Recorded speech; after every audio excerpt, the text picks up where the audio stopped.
Hi, I'm Isaac from Raycom, and today I'm joined by my colleague Andy, and we're going to have a look at the PHONAK Roger discrete earpiece. These earpieces have been on the market for a few years now, but we're going to go through a few tips and tricks that help you make great use of this fabulous little product. Okay, and I believe we're going to start with the earpiece. Yeah. Which I guess is the core of the Roger system. It's the place where all the magic happens. Yeah, this tiny little thing here, which you can see is very, very small. This is the housing. It includes in there a battery to power it, which goes in this housing at the back. We'll move it, that drawer at the back. We'll move on to that in a moment. The speaker, obviously, and the receiver. So no belt packs, no cables. It's all there within this little single unit.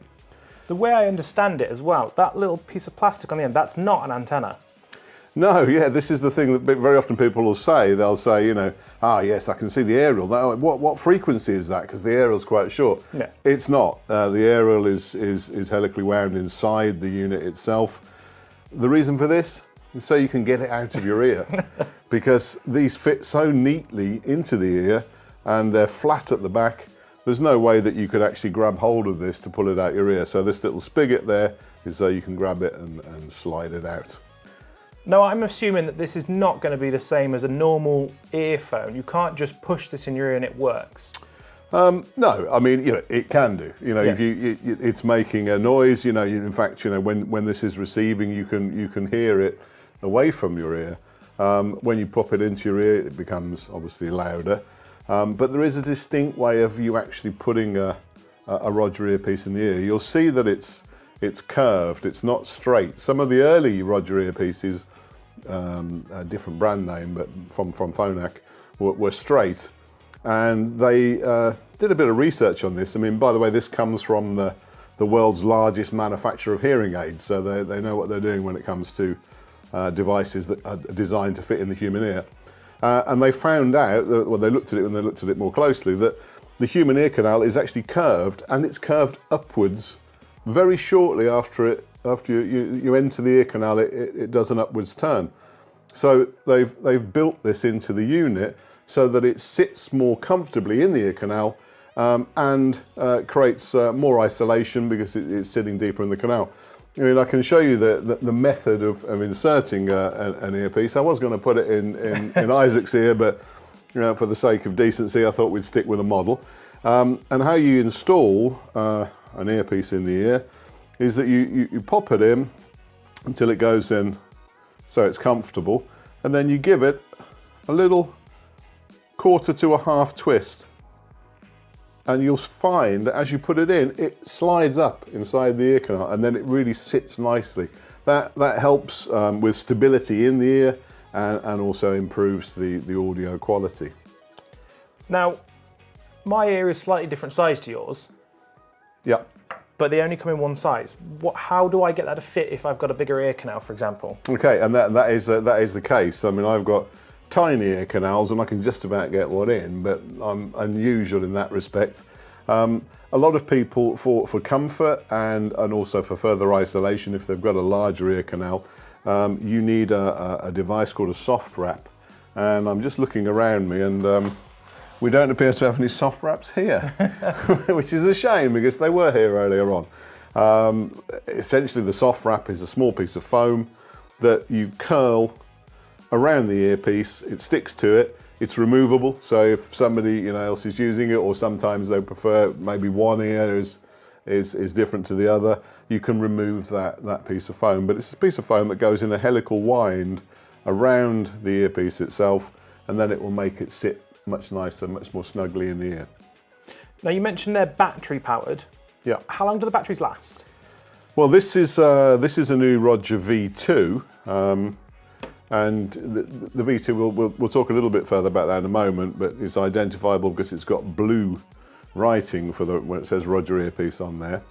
The new V2, 20 hours. 20 hours. 20 wow. hours from a single zinc air battery. Yeah, and I understand you can't just use any zinc air battery meant for an earpiece. It's just the PHONAK batteries. It is, and this sounds very much like this is the PHONAK branded battery, And it sounds very much like we're trying to promote and sell just PHONAK batteries. PHONAK, We're not. There is something about the PHONAK battery. There are many A10 zinc air batteries on the market. This is the most popular used type of battery in most miniature hearing aids. There's plenty around.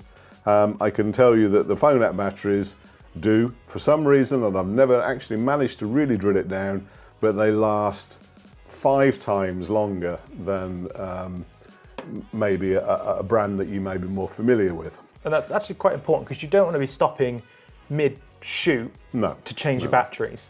No, and with 20 hours on the V2, I mean the V1, Roger, I think probably 12 hours was easily achievable, but to move to 20 hours is quite incredible.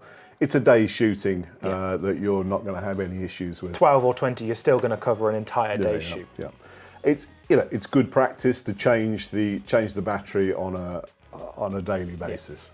And it's quite easy to do, but there's a little couple of things about it you have to do properly. Can you just run us through changing the battery? So, taking the battery out of its pack, it comes in this nice little carousel there. There's a little sticker on top of the battery. You take that away, and that can go now. And the reason why you've taken that sticker off, I don't know whether you'll be able to see this, but on top of the battery there is a very tiny hole, and that's to let the air in. This is a zinc air battery. When you let the air in, it starts a chemical process. Yeah, which can't be undone. No, putting that sticker back on isn't going to make any difference. It started. You've pulled the pin on the grenade now. But it is important, it is important to get some air into that, to get the process going before you put it inside the unit. So leave it out of the, like this. It doesn't matter about touching the battery, that doesn't have a problem at all. Let it breathe for a little moment. It's about 30 to 60 seconds. Yeah, 30 seconds, a minute will be fine. And then you simply open the battery door. At the back, there's a little cradle there. You can see that that one end of the battery is pointed to a degree, other end's very flat. It drops in, and there's a little shelf there that sits in there. And it only fits one way. It does only fit one way, yeah. And then when you close the door, you get a small click as you close the door. That's it. The Roger Earpiece is now on. It's on now. There's no on and off switch on that. That is on, and if you do want to pause it for a moment, not that you're likely to really want to pause it, because you may as well leave it running. Yeah. You've got 20 hours battery life, so you've got plenty of time to play with.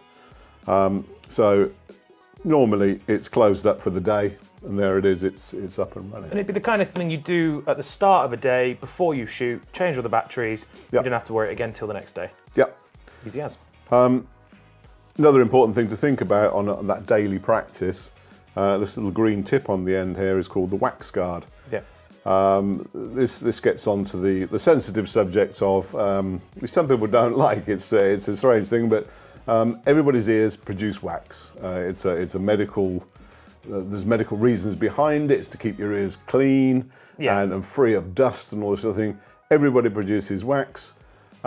Some people produce a little bit more than others, and therefore, from time to time, there is chances of a small remnant of wax finding its way towards the Roger. Yeah. It's obvious, really. The wax guard on the front stops any little particles of wax actually entering down the very narrow canal that leads down to, or the narrow tube that leads down to the speaker of the Roger. And of course, these things will do their job. They'll get a little bit of wax on them, and they'll get a bit gunked up themselves. You may not even be able to see it. Little tiny molecules and particles will get there. Because we're working with such a small product, even the smallest of bit can really cause it an issue. It can happen. A little lump of wax can kill one of these units. Not permanently, of course, but it'll stop. It'll sound like the RF path has stopped, but it's actually just a tiny little bit of wax that's caused the problem. Normally, when there's an issue with an earpiece, it's normally down to wax. Yeah, I'd say 90% of the time. I don't think we've sold many hundreds and hundreds of these Roger earpieces now. I could probably count on my hand the number of units that have actually had an electronic failure. Yeah. I can tell you a lot of instances where we've had them back, we've given them a good clean, and returned them very happily to their previous owner. It's all about maintenance, really, isn't it? As long as you do the daily battery changes and the wax guard changes. And the wax guard change is a really, really simple process. I'm going to attempt it on here because I haven't got my glasses on, I can't quite see what's going on. But you pop it into this little, almost like a knife edge there. You flick off. There we go. We've lost the old earpiece there. You then move round on the funky little carousel to a new piece. You pop it on the table to give you a bit of traction behind it. What did they say? Never work with children, animals, or wax guard.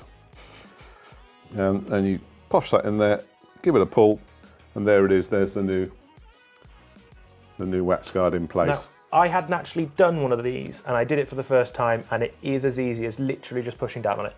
It just clicks itself straight into place. There you go. So what if, obviously we have two presenters today, and we might want to use two of the earpieces. Do they cause an issue if we've got two in the same place? No, I mean, two earpieces, you can have as many earpieces as you like. I mean, this is a receiver. The various transmitter options are the transmitters. Unlimited amount of receivers, so you can spread them far and wide. Yeah. And what about volume? There's no volume control on there. How do I change the volume we get through? Yeah, good question. You may remember that in the past with the predecessor of this product, the Invisity, that actually had a high-low volume. Yeah, quite difficult switch to on get it. One, it's because it's usually in somebody's ear and they want to keep it there, and two, particularly in these days of distancing and COVID rules, going too close to talent, and that is an issue. But this does have a solution. There's a product that we'll go on to talk about later on called the touchscreen, which in itself is a little transmitter, but it's also a control, a remote control for the Roger earpiece. And you simply hold it close to the Roger earpiece, and you can pop the volume up and down. You can name them as well, can't you? Yes, you can. Yeah, so as it recognises it's close to that particular earpiece, it'll pop up there and tell you, who you're dealing with and whose earpiece is there. Well, for me, that's covered most of the general points on the earpiece. Andy, have you got any other points you want to mention? No, I mean, one thing that people perhaps aren't aware of is that there are two colours of the Roger earpiece. There's a beige colour and a mid to dark brown. So there's the Roger earpiece for the majority of skin types and colours. That's it for the PHONAK Roger. Thank you very much for watching, guys, and a special thanks to Andy for his help today. Don't forget to subscribe, and we'll see you next time.